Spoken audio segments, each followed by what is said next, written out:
Welcome to Friends and Fiction. 4 New York Times bestselling authors, endless stories. Novelists Mary Kay Andrews, Kristin Harmel, Kristy Woodson Harvey, and Patti Callahan Henry are 4 longtime friends with more than 70 published books between them. Together, they host Friends and Fiction, with author interviews and fascinating insider talk about publishing and writing, to highlight and support independent bookstores. They discuss the books they've written, the books they're reading now, and the art of storytelling. If you love books and you're curious about the writing world, you're in the right place.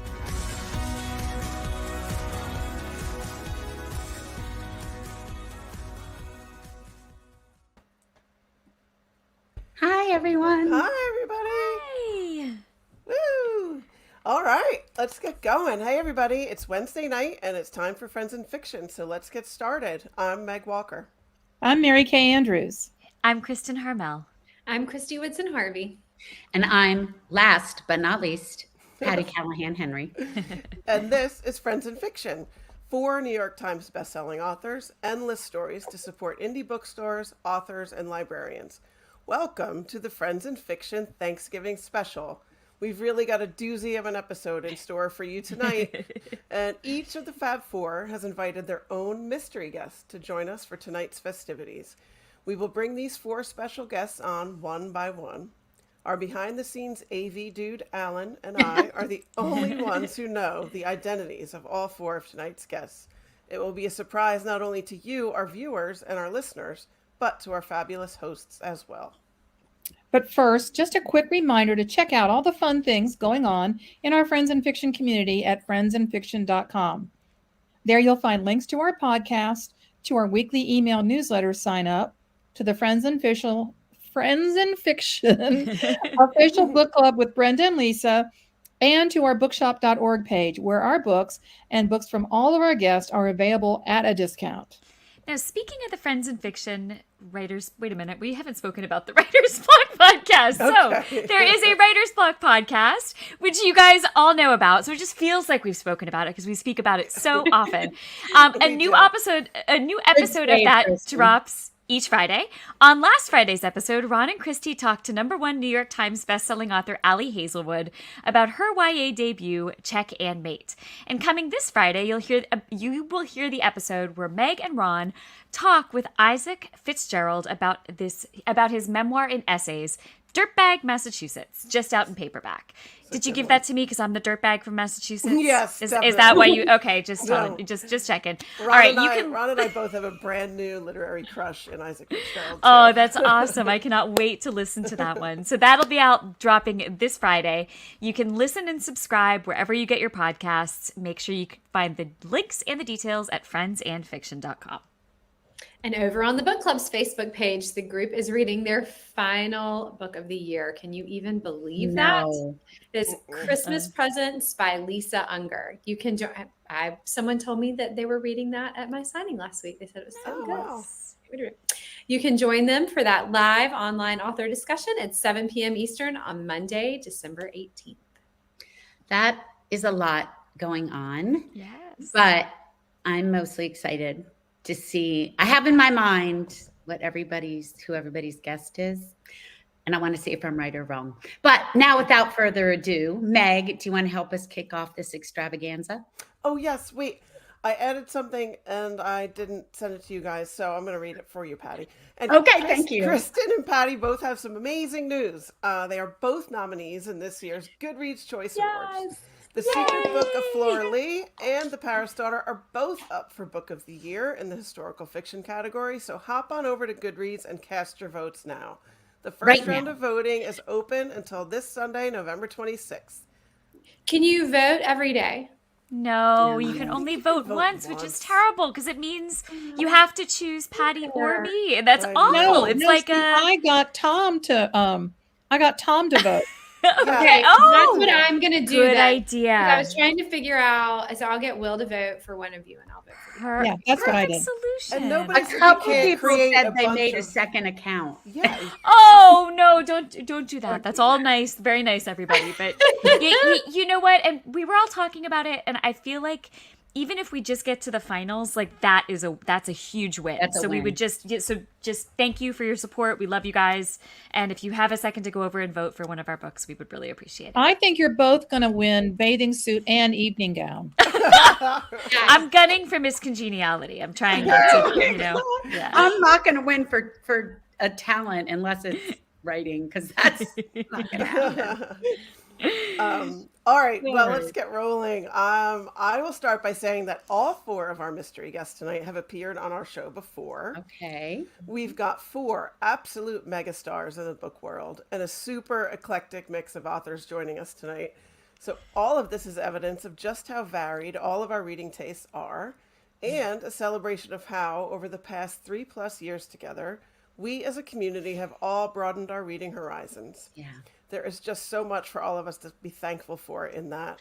So let's get started. Kristin Harmel, you are up first. Would you kindly introduce us to your mystery guest? I absolutely will. And I have the feeling you guys are going to know exactly who it is by the time I get to the 3rd sentence. So my guest is a #1 New York Times bestseller and an Edgar Award winner. Narrows the field a little bit. Yeah, okay. Hilarious, warm, and so welcoming to her fans, she has repeatedly hosted hundreds of readers at her home for massive book club gatherings over the years. Some of you might know, but here's where I know you're going to know. A blonde-haired, blue-eyed spitfire of Italian heritage. I know. This person is known as much for her love of dogs, the Philadelphia Eagles, and Bradley Cooper as for her writing. We didn't know before Bradley Cooper and the Eagles. If you don't know it yet, you haven't been listening. You haven't been on the show. You've not been watching the show, no. So her writing, of course, includes more than 35 contemporary and historical novels and a weekly humor column penned with her daughter. So I know, ladies, you can all guess who our dear friend is. So shout it out, and then we will have Alan bring her on. Ladies, who is it? Lisa Scottoline. Yay! Alan, please bring on my guest. Lisa! Hey, Lisa. You guys, I love you so much. You're so sweet. We love you. We love you so much. Oh, Lisa. Lisa, thank you so much for joining us. We are so thrilled I'm that you're here. excited. Yay. All All right. crying. Well, I have no estrogen and I'm crying over. I'm thankful for you. We cry all the time. So Exactly. Well, Lisa, I asked you to be my guest tonight for a few reasons. One is that when I needed you back in March, when I did that big breast cancer fundraiser, you stepped up in just such a big way for me. I said, Lisa, I need you, and you were there in a heartbeat with like the nicest words and the kindest gestures, and I appreciated that. Another is that I loved Loyalty. It was such a phenomenal book. I loved it as much as I loved Eternal, which was my favorite book of the year a couple years ago. But most of all, I wanted to have you here to say thank you for being such a wonderful model of how to be unapologetically yourself, but to do so with tremendous grace and kindness. So, one of the things about being a host on Friends in Fiction is that we get to meet other authors all the time. We get to pick their brains about their work, and I learn a lot of writing lessons. But you're a person that I've learned a lot from about how to move through life with grace and goodness. So thank you for being that kind of a model for me. So Lisa, thank you. And that's why I invited you here tonight. I was going to wing mine, and now I'm like... I know. I was just like, top that, you guys. We have to say nice things to our guests. Lovely, and that means so much to me. And I think it's so emblematic of you in this group. And really, these times we live in, which starting from COVID, when you started this thing, and we can communicate with you so intimately, and you just keep it real. Like, you are not from Philly, but you keep it real. I love that about you, Kristin, and it shows through, and it shines through in all of your books, and it shines through in your incredible initiative to do everything and do everything you could for people with breast cancer, and it shines through with this group. I mean, it's just so lovely, and I just think this is a hard and difficult time, but this is the light that shines through the darkness. That there is this warmth and this genuineness that I feel from all of you. And I just love you guys. I just love you. I'm very, I very. love you too. I'm We thankful love for you you. too. I'm thankful for your friendship. It's weird in our jobs, right? We get so isolated. I'm Yes. so thankful for this connection. Kristen, Well- when you told me you loved my book before and it turned on, I was like, just I can't. Well, I love your book so much. And Lisa, we are so happy to have you here with us tonight. But we wanted to ask you a few questions. And the first is, could you tell us about some of the highlights from the publication of Loyalty this past year? Oh my God, you're so. You know what the highlight is? That I cannot stop thinking about Sicilian food. Oh, I know this is very literary. I'm trying to keep it real Tony for you, but honestly, Sicily is all about lemons. There was all lemons in Loyalty, and I'm crazy with the lemon curd, lemon bars, limoncello on tomorrow. The flavors of that, just food, and the flavors of that cuisine in particular, and just the freshness of lemons. And I know that's wacky. I should have some really good lemon cookies with the book. I know. yes, that's right. Let me tell you something. Those cookies you can get them online. I forget the name of the place. It's 800 calories a cookie. I don't think you can find a more fattening cookie than that friggin' cookie. It's unbelievable. That explains so much about my current situation. Oh my God, that's crazy. All 800 calories in a cookie. I was like, oh my God, you can eat like a pizza, but it's sublime. I order them. I keep it in my freezer all the time. You say lemon cookie. I'm almost kidding myself as I'm eating like a fruit salad. So Right. It's healthy. Exactly. And there was Sicilian bakery, and they're just amazing. So that's They were that's really not good. a literary answer, it's just the truth. I love it. And that's what we love you for, the truth. Exactly. Now is it my turn to ask her an embarrassing ma'am. question? Yes. My darling, we go back. Tee it up. I know. I was going to ask her favorite memory of me, but we both know we both sat beside a very famous, between a famous thriller writer when our careers were just starting. But I'm not going to tell that story. What I am going to say. We'll get fired. He did. We don't care. I still need this job. Dad, Lisa. I will tell you that what I love is that you are always so welcoming to people like me, who talk too fast from Philly and go down to Atlanta. You are the hostess of Atlanta. And you were like, you want to have a sandwich? And I'm like, that would be so nice. We're in this place next to we're having like a cheese sandwich in a red plastic basket. It was so like no frills. And we just bitched for about an hour. And I was like, God, I love Kathy. I just love this woman. I love you back. Okay. Now let's talk book stuff. We know you've got The Truth coming in March. Tell us the truth about The Truth. Oh, it's a book coming out in March that I wrote called The Truth About the Devlins. And it's kind of like what happened to the Bennetts.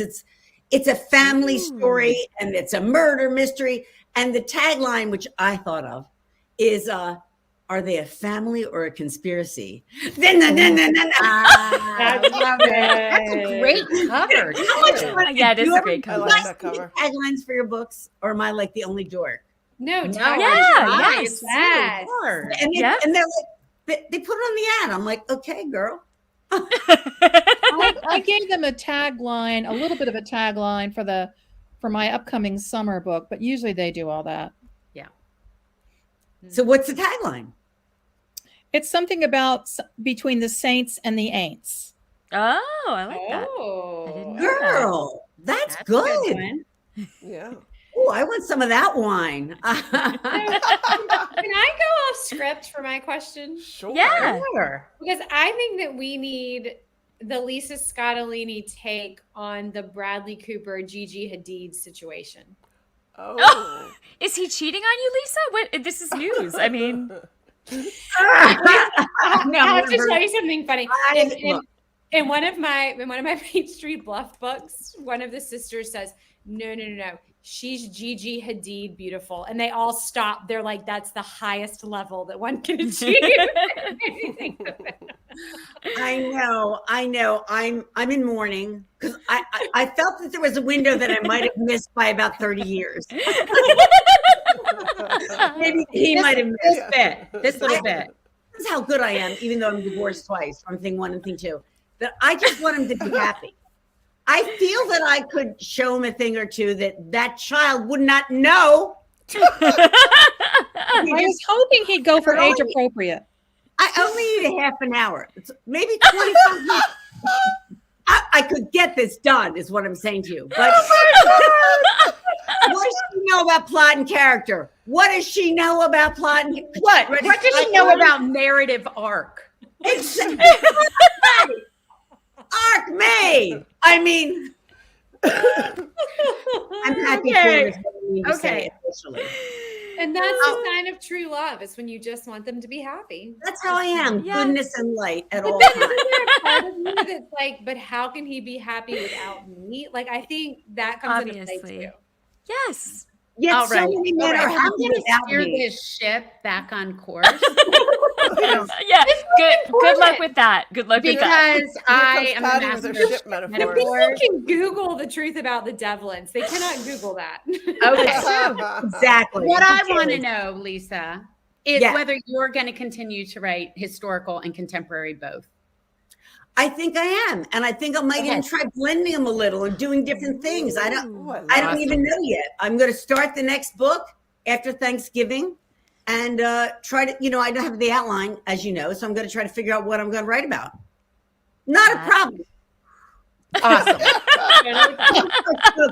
Start smoking and drinking. All right. You're awesome, man. You are awesome. Wait, I have one question for you. What does a vegetarian eat? Are you having tofurkey tomorrow, Lisa? No, we're going out to dinner because I'm tired. Fair enough. You know what? This first year, I said, we're just going out to dinner. So I get to fish and she gets whatever she wants. That's awesome. That's great. My baby girl, who's now 37. But Yeah. My son is 37. I will tell you secretly that I'm in New York because her apartment is next door. This is an Italian mother story. When the apartment next door to your daughter opens, you get it. That is awesome. I love it. You're awesome, Lisa. You're awesome. I love you guys. We love All you. right. Love you too, Lisa. Love you too. Happy Thanks for having me. Thanksgiving, Lisa. Don't you go anywhere. You stay. Oh, stay yeah. with us to the All end. right. So Okay. we blow you kisses, but Okay. stay. All right. So Patti is up next. I was so panicking because I couldn't find my script, but we're back. Okay. Okay. All right. All right. Patti, would you kindly introduce us to your mystery guest? Are you guys ready? Yes. Okay. I'm going to see how quick you guess it. My author guest is one of your favorites, like Lisa. She, the author, is a #1 New York Times bestseller. This person has 24 books under their belt, is a playwright, and has seen their work adapted for the screen, including a television series and 3 feature films. With heroines as varied as midwives, witches, flight attendants, and Vegas showgirls. You guys know, don't you? Okay. Yeah. All right. I want to see if our No, people. but until that moment, I wasn't sure. This author is a true chameleon. This avid cyclist lives in Vermont and is so humble that he claims to be only the 3rd most talented artist in their family of 3. He offered a gorgeous blurb for my last novel. We have both been B&M Book of the Month picks, and I'm so excited about his newest book in March. Who wants to guess? Chris Chris Bohjalian. Yes. Alan, could you bring on my mystery guest? Hi all! Patti, Hi. thank you! Hi. Patti and I thank all of you friends in Fiction Rocks. Hi Lisa, good to see you too. Thank you so much for all you do every Wednesday to celebrate what stories can mean to the soul. Oh, I like that. Yeah. That's our new tagline. What Yeah. stories mean to Use it, go for it. I like You're it. stealing that. Well, welcome, Chris. I'm so grateful that you are joining us tonight. I asked you to be my guest, well, because I adore you. And as I think Right back back at you. over Oh. this past year, you were so generous to me in writing a blurb for The Secret Book of Flora Lee, but also you are just so generous to all authors. You are always tweeting about them and posting about them. You are just such a good literary citizen, and I'm a huge admirer of your writing, your intellect, and your kindness. And I'm thankful to call you friend. So, Well, Patti, I'm a huge Patti Callahan, Henry fan as well. And, I could have brought many of Patti's books to my lap. I love it. The Patti Library. Right back at you. I'm, thrilled to be chatting with all of you. Love it. We're so happy you're here. Okay. It has been such a quirk of fate, but for the last 3 trips to Hawaii to visit my daughter, it has been either when your newest novel or one of your advanced reader copies has come out. And this year was no different. I took The Princess of Las Vegas with me and I could not put it down. Bravo, Chris. It is so amazing. And it is such a page turner. And I didn't see the twist coming, which is my favorite thing. So can you tell us a little bit about the forthcoming novel and when it's hitting shelves? I can. But the first thing I have to say is going back to something Lisa said a moment ago, taglines on books. I've actually got the tagline for The Princess of Las Vegas on the cover. The princess is fake. The murders are real. That was your tagline? No, actually the tagline belongs to my brilliant editor, Jenny Jackson, who of course also wrote one of the big books of 2023, Pineapple Street. Yes, it really helps to have an editor who's also a brilliant novelist. So The Princess of Las Vegas. We've all been fascinated lately how my gender men are obsessed with Rome, in theory. And likewise, women are obsessed with the royal family. Mm-hmm. Clearly, I'm the exception to that rule. I couldn't find Rome on a map if it weren't for Lisa Scottoline books. But I know everything about the royal family, and I'm obsessed, yes, with Diana. A lot of my books are putting 2 disparate elements together. And in this case, it's Princess Diana and Las Vegas. The Princess of Las Vegas is a thriller about a Princess Diana tribute show performer at the crappiest casino in Las Vegas. She is all they have going for them. And when her sister arrives from Vermont with her teenage daughter in tow, all of a sudden a body count begins to rise. And my Diana impersonator's very precise, impeccable, Buckingham Palace-esque world begins to collapse. And she is so, she has her routine so down. And when her sister shows up and everything starts flipping upside down, you can almost feel it for her. Like, oh my God, no. She finally had everything just right. And no, she didn't. My daughter once said to me, before she was narrating one of my audiobooks and was reading the script, she said, Dad, take this as a compliment because I mean it that way. But I think your sweet spot as a writer is seriously messed up young women. And she's right. Whether it's historical fiction or literary thrillers, damaged characters are my sweet spot. Well, I think that's pretty high praise. Okay, let's get back to Vegas. This past summer, you released the Amazon original Slot Machine Fever Dreams. What is it that has drawn you to Vegas in these 2 most recent works? And are these 2 stories connected? Great, thank you, Mary Kay. The stories are not related. Slot Machine Fever Dreams is a standalone short story about a bartender, a hitman, and obsession. And The Princess of Las Vegas is a family drama that just simply happens to have a Princess Diana impersonator and an increasingly high pile of corpses. And the first corpse is on page 2. So it just keeps adding up. It's right. I mean, one of the things about premium cable and streaming television is over the last 10 years, I believe it's changed how we read. We want more and we want it faster. We are all adrenaline junkies, whether it's the slow motion dread of Mad Men, The Sopranos, or The Wire, or the unbelievable violence. And I just love the show of something like The Americans. We want it all from page 1. Yeah, and my books have changed that way over the last 10 years. And as my brother said to me, actually 2 years ago at Thanksgiving, I always notice when my kid brother's books, when someone gets whacked in the first 2 pages. Oh, that's funny. So Las Vegas, it's a great character. There's a reason why so many books, movies, going back to Bradley Cooper, Lisa, your non-secret crush in The Hangover. There's a reason why we love Las Vegas, because it is just geographic, architectural, hot mess. Yeah, that's so true. Now, Chris, will you be embarking on a big book tour in 2024 for the Princess of Las Vegas? And if you are, can you tell us a little bit about that? I will be embarking on exactly a 2-week book tour. Okay. Awesome. When I look at what some of you do, like, oh my God, Patti, for your incredibly beautiful new book this past year, I think you were on the road more days than you were home.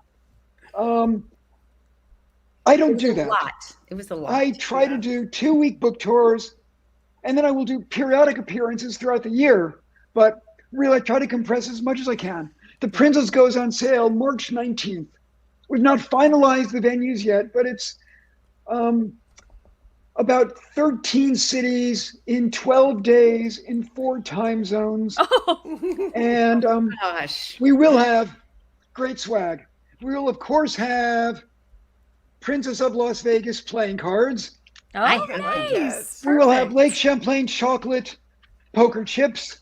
Nice. And of course, we may have the usual rock and roll book tour t-shirts, though not nearly as cool as any of the Taylor Swift era's tour merch. It's cool enough, Chris. It's cool enough. You should have one with your face on it like hers. I think that would be a good sales. That's right. And the t-shirt cannons, right? We'll bring it, because there's nothing you want more at a bookstore like Malaprops when you've got 80 people wedged into a really small space in a bookstore than a t-shirt cannon. T-shirt cannon. That would raise the body counts. Yeah. I dare you. More corpses. Yeah. More inspiration. Well, speaking of inspiration, your stories have gone from mid-century witch hunts to modern-day flight attendants to midwives and now to Las Vegas. How do you decide what to write next? Usually, it has to be a couple of things. 2 wildly disparate elements. Princess Diana, Las Vegas.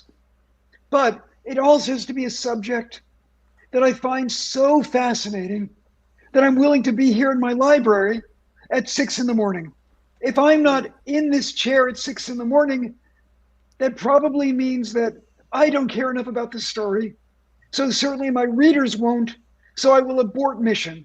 And I have stopped writing at least 8 or 9 books in the last 30 years because somewhere between 30 and 100 pages in, I was bored.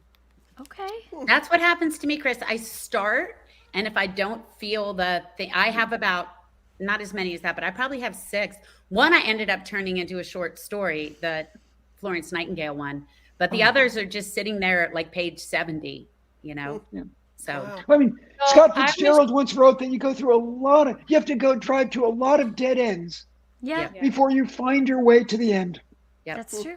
There is something that I read in the Creative Act yesterday, and now I can't like properly quote it, but it was talking about that difference between like, you know, the idea of something that's like living in the universe and then getting it down onto the page, and just like how it's never as brilliant on the page as it is in your imagination. Yep. Yeah. You know? And it's, I spend my life realizing that my talent is not commensurate with my vision. No, I don't think for any of us. I won't speak for Lisa or Kristin or Kristy or Mary Kay, but for me. me too.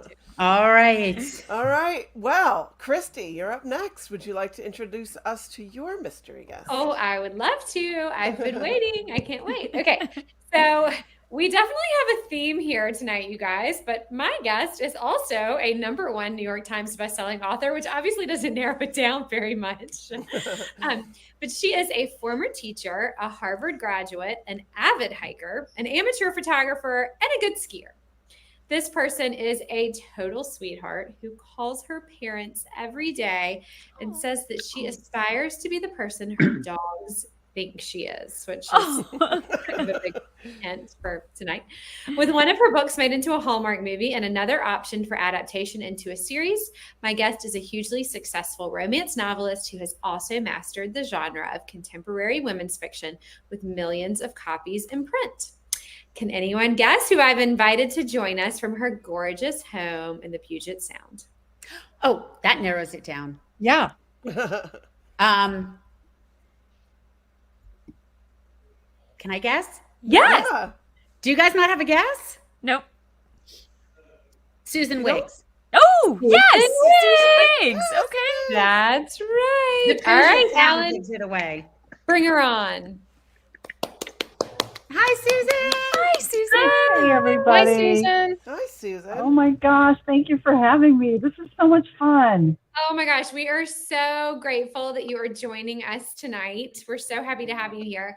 And okay, so I asked you to be my guest for a lot of reasons. I think this is the theme of the evening, but you, like the other amazing authors on the screen, are so generous and so kind and so giving. And you wrote a beautiful blurb for the summer of Songbirds this summer, which meant the world to me. But you're also just so darn funny and smart. And I just thought you would be the perfect person. And you wrote a book about dogs for Christmas. I mean, I'm like, what? That's genius. It's just the best idea ever. So we're so excited to have you. And we thought we would start out just highlighting a little bit about a book that I absolutely loved, Welcome to Beach Town. So can you tell us a little bit about this past summer's publication? Yeah, I was ready to go to the beach after writing a pretty serious book with lots of social issues set in Texas and California. And so I was ready to hit the beach. And so when I wrote Welcome to Beach Town, I just wanted it to be a day at the beach. And it turned instead into a Susan Wiggs book. So there were more issues, but since it's a Susan Wiggs book, they all turned out well in the end, did they not? It makes me laugh though, because it's like they give you this cover and it's like surfing, and then you read the book and you're like, wait a minute. I know. Well, to be honest, they're actually redesigning the trade paperback cover. They want to kind of reflect a little more of the content if they can. And I haven't seen a thing yet. And as fellow authors, how you wait on pins and needles. Oh my God, what's my book going to look like? Yes. And no, that was one of my favorite covers ever though. I loved that cover so much. I actually think I sent that in as one of my what's a cover that you love? Yep. But the other book that I have out this year, the 12 Dogs of Christmas, is hands down the cutest cover I've ever had. Good Lord, that thing is cute. I mean, look at that. It is so cute. Oh my gosh. gosh. And I have a publishing story behind that one too. And it's you'll all be familiar with this. They had some covers and they took them to the marketing department. Before I'd ever written a word, we decided, Susan wants to write a Christmas book. And so they said, we have one request, we want to have a dog on the cover. And I said, oh, okay. I hadn't even thought of what I was going to write. And they said, because #1 best-selling author Debbie Maycomber had a book with a dog on the cover, a Christmas book with a dog on the cover, and it sold really, really well. And I thought, it might be Debbie and not the dog. And so I figured, well, how about her other books have been such duds. Yeah, dog on the cover, really. I know. It's really an also ran. Yeah. So I thought, well, how about 12 dogs? It will take at least 12 dogs to equal one Debbie Maycomber dog. So I love it. Oh my God, that's funny. Yeah. Now go ahead, Susan. No, I was going to say that's a rom-com, and so that one really does not have the dark edges of some of the other things, because I kind of had to reclaim my mojo. I'm not used to having 2 books a year, and so that one was a bit of a stretch. Yeah, tell me about it. Yeah. Okay, so like me, you have this great 12 Dogs of Christmas. Now I'm really mad that my publisher's marketing department didn't suggest a dog on the cover. I mean, there's a dog in the story, but there's not a dog. I wanted a dog on my cover, and there is no dog. Very disappointed. Right. I'm going to speak to them about the paperback for next year. And definitely you outdogged me totally. Tell Tell us about the 12 Dogs of Christmas, Susan. It's out now, and it's inspired by my 2 little rescue dogs that I rescued a couple of years ago, because one of them came on a pet transport, and I wasn't that familiar with it, but I met the puppy on Zoom call in Texas, and they said, we'll just ship him up to you on this pet transport. And it turns out there's a whole subculture, because there are areas of the country where they have an abundance of dogs, and up in my area, not so many adoptable dogs. And so I got to know the pet transport people, because I was on pins and needles waiting to meet my puppy. And so it was inspired by that. And as you know, especially Mary Kay, the queen of Christmas, there's only 2 Christmas stories. One is Scrooge, and the other is The Gift of the Magi. And so this one, I had to have a Scroogey character. So she's escaping Christmas. So she volunteers to drive a van load of dogs to this very snowy Catskills mountain town, and hijinks ensue. So it's a pretty simple story. It's very fun.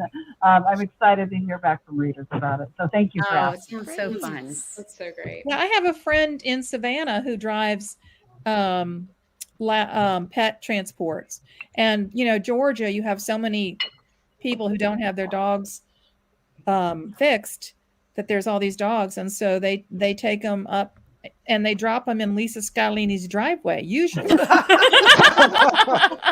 I wish.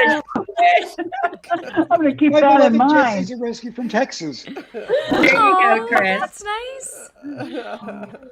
Okay, Susan, after publishing 2 books in 2023, I can't even imagine, what can readers expect from you in 2024?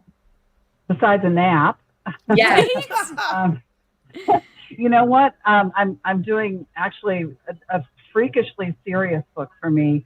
And so it won't be ready until 2025, because there's a lot of research involved, and a lot of, it's just a bigger book. And so no new book in 2024, but in 2025, look for a book called Wayward Girl. And it's about a Magdalene laundry. If you don't know what that is. I know what that is. Yeah, we probably know what it is, but in Buffalo, New York in 1968. It actually was one of the worst ones in the world. There was a huge one. Lisa, there was one in Philadelphia, one of the most notorious ones. Really? And we don't hear much about it, but yep. So I'm going wayward a little bit for 2025. Wow. Wow. Yeah. Susan, it's so interesting that you write such different kinds of books. I mean, Lisa, Chris, you all do this. For you, Susan, is there a different writing process when you're writing something lighter like the Christmas book, or something that requires much more research and depth? No, other than the research and, doing a lot more talking to people and interviewing and so on, the task is always the same. I do that long walk from the couch to the computer every morning and just humiliate myself for the next 6 or 8 hours, and then go have a cocktail. That's the way to do it. Hilarious. And true. Yeah. All right. But one of my favorite things about being a writer is the writing community. So thank you again for having me. And I'm on pins and needles waiting for the next announcement. Me too. Oh, me too. I can't wait to see who it is. All right, Mary Kay, you're up. So what mystery guest do you have waiting in the wings for us? Well, have we saved the best for last? I mean, no. Excuse of me. course not. That is not for me to say. That is not for me to say. But I do have a doozy for a guest tonight. She's a cat lover with a secluded mountain cabin. First of all, I would never go to a secluded mountain cabin with this woman. I think I already know who it is. I know who it is. Yeah, of course you do.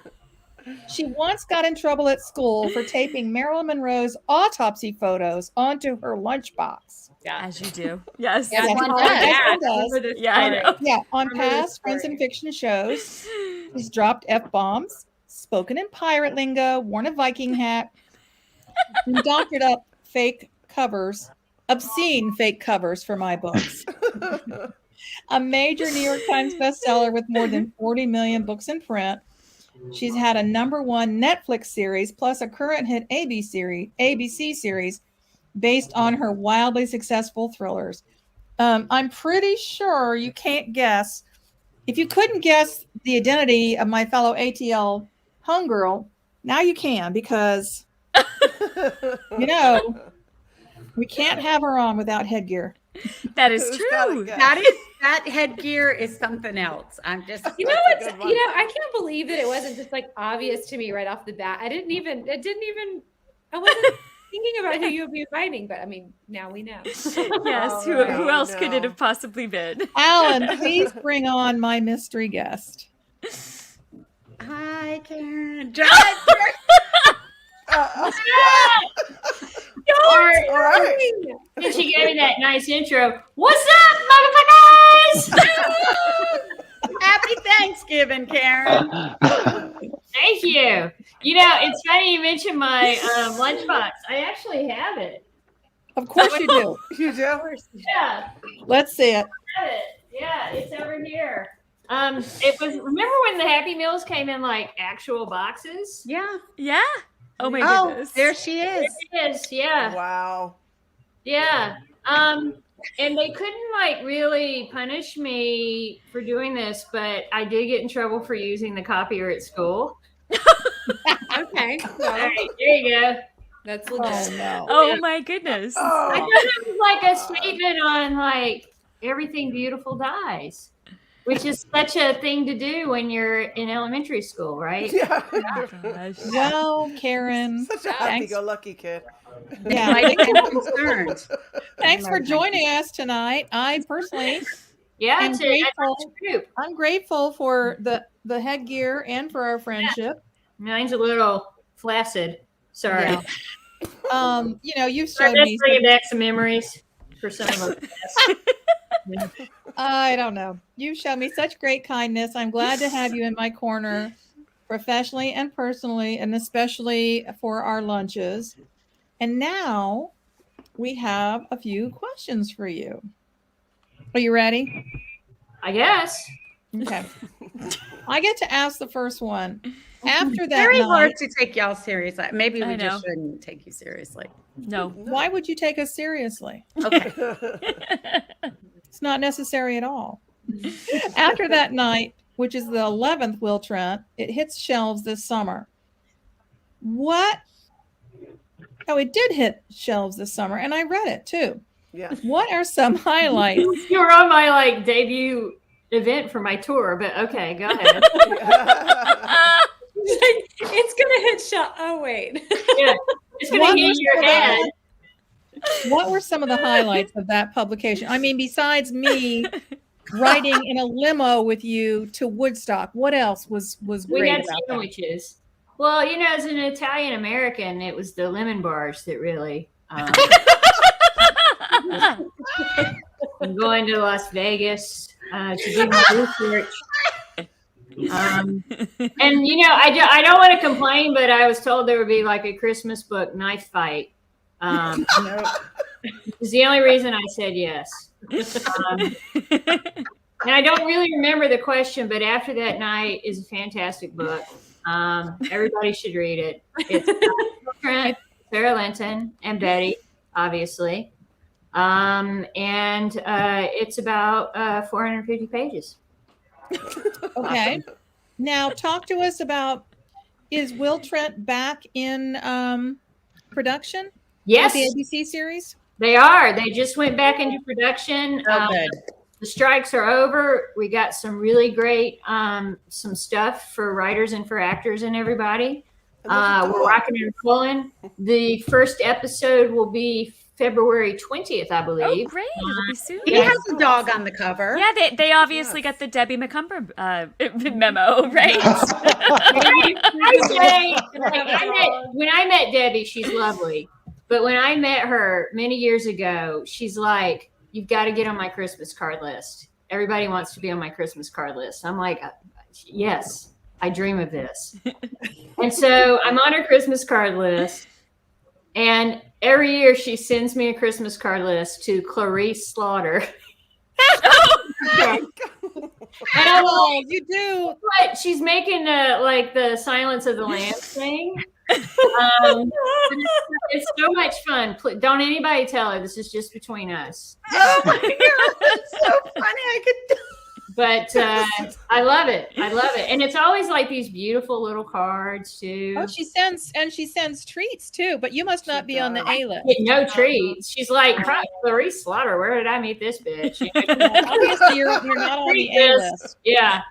And not she wrong, has by such the a way. robust letter. I'm always like, gosh, I should do that one year, and then I never do. Yeah. I She's love her. clearly terrified of you. For years we got a letter from the people who lived in the house before us. And it was like, every year, and we never told them because they were leading such fascinating lives, and we're like, oh, little Paul got married, we followed them. So I love those letters. I know, it's great. Yeah. I just never write them. So I love reading them. I love it. All right. I used to do it, and then I started writing Christmas books, and my life went to shit. As Christmas books will do to you, for sure. Oh my God. All right, Karen, I've read that The Good Daughter and False Witness are also in development for TV and film. Yes, no, yes? Yes, they are in development, but I cannot tell you anything because obviously the strikes paused everything and we're picking back up. So hopefully we'll have, basically nobody works from now until January except for 2 weeks in between the holidays. Must be nice. I'm writing a whole freaking book, but whatever. So hopefully we'll know something in January. But we're going to keep our eyes out. We're excited. Yeah, these things crap out a lot, but I'm excited. Yeah, that's awesome. That's Good for you. Okay, so Karen, can you tell us a little bit about your Save the Libraries project? Yes. Mostly I support the Decatur DeKalb library system now. But initially we would do fundraisers and just a bunch of authors would go to a library system and help raise money. But we figured out that fundraisers at libraries, basically they cost as much as they raise in general. So they're like, wow, we've got $1,000, but we spent 20. So I thought, well, let's just give them money. So that's what we do now.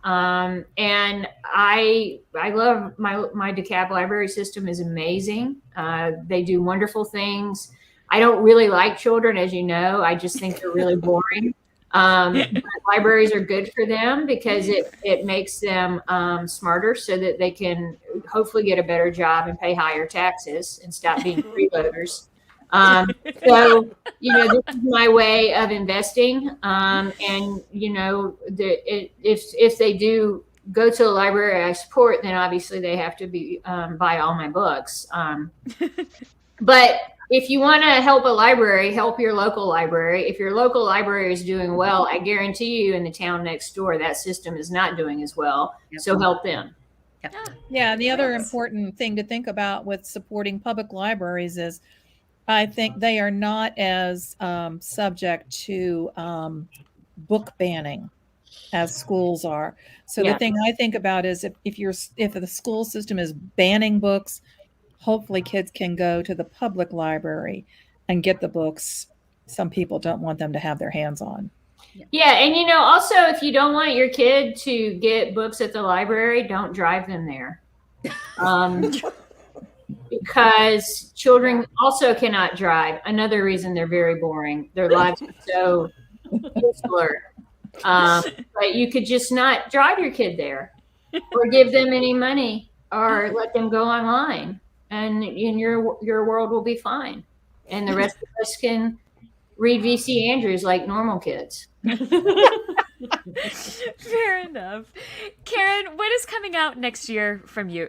Wait, what's your next book? Can you tell us about that? It's another Will and Sarah, and I'm not allowed to say the title because that's going to be like, woo, this is the title. Please order it. But it's a lot of fun. I've been having a lot of fun writing it. And there's a murder and some sex and chihuahuas. So just all the things I'm known for. That's awesome. Love it. That's awesome. Fantastic. All right, guys, it's time for a lightning round. All 8 of you rock stars need to chime in with your responses to these questions. I love that graphic. Yeah. Very good. That's awesome. Really testing the limits of my graphic Oh, fine. You abilities. took all right. You took your hat off. I'm taking off mine now too. she has Yeah, a but beard. she has a beard. Beard now, though. If you're gonna have your hair, I'm gonna have mine. All right, well then I'll fix you. I'll just put on my. There, your pillbox. Oh wow! Great. They have all these props at arm's length. Like, oh well, here's my Marilyn Monroe lunchbox. I can play. All There you go. You can't wait. Done with each Already other. props. Yeah. All right. We're gonna get some more. We are going to aim to keep the answers in the lightning round a little bit brief because, as we can see, our Thanksgiving table It's already gone off the rails. Yeah. it has gotten crowded. And we definitely need to get everyone safely home over the river and through the woods. That's why I have saved all the talk about politics and religion until the end here. I'm just kidding. Okay, so just a few sweet questions as we head into the holidays. Let's go in order. Karin, like clockwise, right? Karin, MKA, Patti. Your favorite read from 2023? Just one? Yeah. Yep. Damn it. Pick Okay. This is not the jacket they decided on. This is our lunch buddy, Mary Kay. Yes. Denise Milner. She's amazing. One Blood. So fantastic. Just a riveting story. She's a #1 New York Times bestseller. She co-writes with a lot of people, but it's really, really fantastic. She's a wonderful writer, and her prose is like breathing. It's just so natural. So highly recommend. I love that. MKA, what about you? I had so many, but I was thinking about Julia Whalen's "Thank You for Listening." I really love that book. Love that. Love that. Of course, everybody's books on here that we've talked about and praised all year. Yeah. But I loved Homecoming by Kate Morton. Ooh. All right, Kristy. Yeah, I mean, if I'm picking someone not on the screen here, because obviously I loved all of your books. I loved Museum of Failures by Thridi Umrigar, who we had on the show, and we read for my book club this one. It was awesome. That was a good one. Kristin. I'm going to cop out and say, I'm going to have to say MKA's Peaches and Kristy's books this year. And I will tell you why. It's not because they're on the screen and I have to say that. It's because it's one of the beautiful things I think about Friends in Fiction is that we get to get the inside sense of who everybody is, right? Like that's what we do every week. We have people on, we kind of dig into their souls a little bit, not in a non-creepy way. But you like, I feel like once you know the person, the books mean that much more to you. And these 3 human beings have been like you're just everything. And so your books meant so much to me because I could feel the 3 of you in every word of those books, which was beautiful to me. Oh, that's awesome. Well, now I feel bad about my answer. That's why I apologized. I'm like, I know this is a cop-out answer. Sorry. That's funny. Susan Wiggs, a favorite read? My favorite read is, it's an unusual pick for me because it's nonfiction. I loved Storyteller by who? Dave Grohl. Dave Grohl. Yes. Oh I my loved it gosh, too. you guys. It was amazing. And you know what it made me want? It made me want a parenting book to be written by his mother. Oh, He that's was awesome. so instrumental in his life. I loved it. And I liked it so much that I listened to it on audio after I read it. Oh, that's wow. awesome. I listened to it too. I loved it. Chris. Storyteller. Okay, Chris, you're up. Okay, I'm going to violate all the rules. Present company accepted. I'm not going to say any of your books, which I love, but okay. Books that I loved that are not on the screen. I listened to the audio of Nathan Hill's Wellness, Ooh. and I was weeping. We are talking serious drunk in the bathtub eyes. as I'm in the woods with my dog as the book is ending. Wellness, it's great. My Oh favorite my gosh, I haven't even nonfiction. heard about it. I can't wait now. It's so okay. My favorite nonfiction, Claire Dederer's Monsters. How do we appreciate the art and make sense of Doris Lessing, Picasso, Michael Jackson, Woody Allen when we know what beasts they very likely were?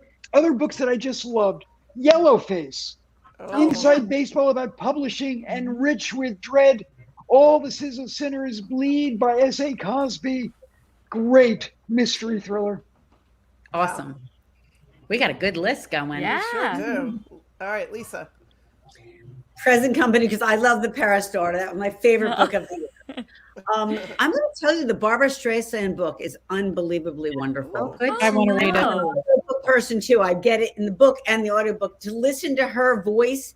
But I have to tell you, it's so empowering just to hear the hardship she went through, an abusive mother, but she always found the strength within her, and she becomes this incredible Barbara Streisand. And you can just walk around and have this great accent and beautiful tone. And the story just makes me feel so strong. And, it's just uplifting for the new year. So I loved it. I'm loving it. Oh, that's great. Awesome. Really great. That might be my next listen. Yeah. You'll love it. Ooh. All right. Plans for the Thanksgiving holiday. Karen, I'm worried about what your answer is going to be. Reservations. Reservations. That's a good one. That's right. I'm making my sister cook for me, but then I have to work because I'm working on my next book. Unlike some people on here, I can't just sit around. But since Chris cheated and gave like a long list of books, this sort of is like in the same thing because it's about leftovers. Not the same thing because it's sad. But I just finished like Jean Kwok's The Leftover Women. Oh yeah, that was really good. Fantastic. Yeah. She'd be great to have on. We did have her. We had her a couple weeks ago. It was amazing. She's so good. Like her a lot. Yeah. All right, we love her. MKA. I know what your plans are for Thanksgiving. Yeah, my plans are to cook dinner for 20 people. Wow. Awesome. Oh my God. I'm right down the street, man. Thanks a lot. Yep. Ditto. My plans are to cook with help for 15 people. We have the Henry clan here. So all at my house. Kristy. I have both families here, and so all the noise in the background of the show is coming from the downstairs of my house. So apologies for that. I am not cooking. Beaufort Grocery is cooking, but I am tablescaping, as one of my friends said, which is obviously the difficult part. It is. I could never make my table look the way you make yours. It's amazing. I will be cooking, but the people at my table will be lucky if I can scrounge up like some semblance of like matching napkins or something. I'm not the tablescaping type, but I will be cooking the meal. Nice. Susan? I am actually doing my Thanksgiving plan. We dashed across from Bainbridge Island to, where did I go? Forest City, Iowa, to pick up a camper that Jerry had ordered. And so we're driving it back this week. So I'll probably be at a truck stop in Sturgis or something. Oh my God. And I'm going to be so happy doing that. Okay, who is calling dibs on the title Truck Stop Thanksgiving? Oh my gosh. There you go. There you You gotta go. get it gold in the cover, though. I love it. Yeah, of course. Yeah, watch me on Instagram. I've been posting some crazy pictures. So That's crazy. How about you, Chris? Okay, Mary Kay, you were wondering about what does a vegetarian do for Thanksgiving? Well, we are all vegetarians, so it is all about the sides. It is carbohydrate heaven. Mac and cheese, stuffing, more mac and cheese, mashed potatoes, still more mac and cheese. That's awesome. That's awesome. I love it. And Lisa, you said reservations. Yeah, baby. I'm starting with that Cosmo. And what comes after that? Kettle One, nice and cold. Nice. That's awesome. All right, let's round it out with everybody saying. Wait, Meg, what are something you doing? Oh, I'm cooking for 11 people. Amazing. And what was your favorite book of the year? You know, it's coming in hot as the last book I'm reading, but it's Demon Copperhead, you guys. Oh, my wow. Lord. Yeah. It is really good. I mean, It is. I know this is a news flash because it's hardly got any attention, but I haven't heard of that book. yeah. It reminds me of something else. I think it's supposed to. Yeah. Yeah, I think it's supposed to. Yeah. So let's round it out with everybody saying something that you're thankful for, and then we'll wrap it up. Oh, I don't want to go. Karen, I don't. You worry me. You gotta start with me, man. I'm thankful we're all alive. I'm just saying that right out there. Yeah. It's been really hard. We all write about traumatic events. I'm assuming Christmas books are very traumatic. I haven't read any, especially. But I mean, Jesus Christ, it's been so horrible. It's been horrible. Since the beginning of the pandemic. We've all suffered. Every single person in the world has suffered a horrible trauma of getting through. And we've had horrible losses of people and the insanity. And, you know, a lot of that is because of the trauma that we've experienced. So I'm just grateful that we're all alive. I wish my back felt better, but, you know, in the scheme of things, it's wonderful that we're all here. Yeah. Even Patti. Amen. Yep. Okay. I'm thankful for family. Yeah. I am thankful, God, for so much this year. Just I was on the road for a long time, and I'm thankful for readers and this community and Chris Bohjalian holding up my book. But in the end, it comes down to people we love who love us back. Yeah. We are as they say, the luckiest. Mm-hmm. Yeah, I mean, I can't really even add to that. I think just thankful for family and this community and the fact that we all get to do what we love as a job because of, you know, these amazing readers and each other. It's such a generous place to reside, and I'm really grateful to get to be a little teeny part of it. That was really well put. I agree with all of that, and really, above all, I'm so grateful for Bradley Cooper. So grateful. Just that he's around in the air, and he lives in New York, and I am in New York today, and I walked around. Amazingly, I didn't see him, but I'm just grateful that he breathes oxygen as I do. Stop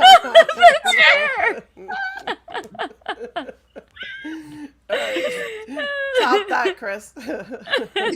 Okay, Karen, I want to follow up on something Karen said. When Karen was talking about the pandemic and how traumatized we all are, I think we are in the midst of a great literary renaissance.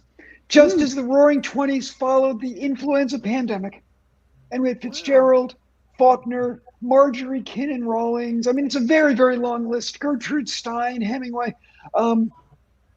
I'm feeling that post-pandemic, I have read more magnificent books in 2023 than in any year I've been on this planet.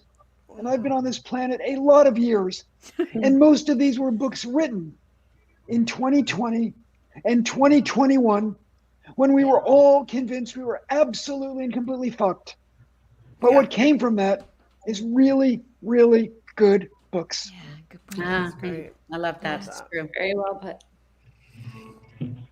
Susan. I'll be a little more prosaic. I'm thankful for highway rest stops, national parks, and a good book and a warm husband to curl up with in the new camper. Oh, I love it. So cute.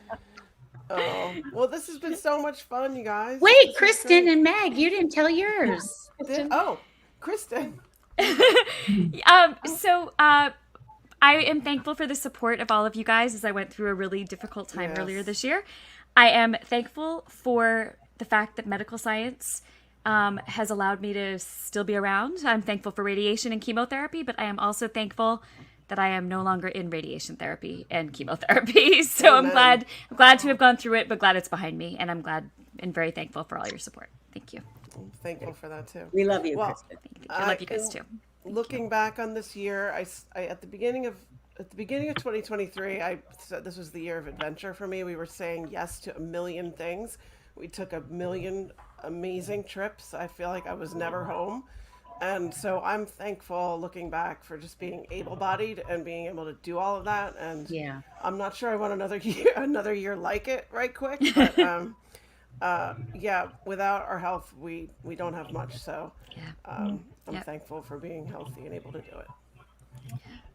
Wow, what a night! This I has know, been. how fun! What To an Chris absolute wonderful and night. Lisa and Karen and Thank Susan. you so much. We can't thank you enough for agreeing to take part in this little adventure. We are so grateful you took the time out of your busy schedules to join us. This has been over the top amazing. So I hope you all have the best Thanksgiving. You too. Thanks all, and happy Thanksgiving, all of you watching. And I'm really sorry that I accidentally dropped an F-bomb. My bad. Oh, that's No, stop! That's what this show's all about. Oh, wow. You weren't supposed to do that? Do you know what the saddest part is? I didn't notice. Blame it on the Negroni. It's not me. I like it. Yeah. Oh, I Karen, love you're kinda Negronis. expected, yeah. Well, before we sign off, I just want to remind everybody out there to head over to friendsandfiction.com and learn more about our podcast and sign up for our newsletter. And don't forget, you can find all of our back episodes on YouTube. We will be back next week with Ariel Lahan to discuss her new book, The Frozen River. I know that Peach read it and loved it, and we really can't wait to have her on. So thanks for being with us, everybody, and happy Thanksgiving, everyone. Thank you Happy again. Thanksgiving! Good night, you. y'all. Over and out. Love you Happy Thanksgiving. Thank you. too. Thank you for tuning in. You can join us every week on Facebook or YouTube, where our live show airs on Wednesday nights at 7 p.m. Eastern Time. Also, subscribe to our podcast and follow us on Instagram. We're so glad you're here.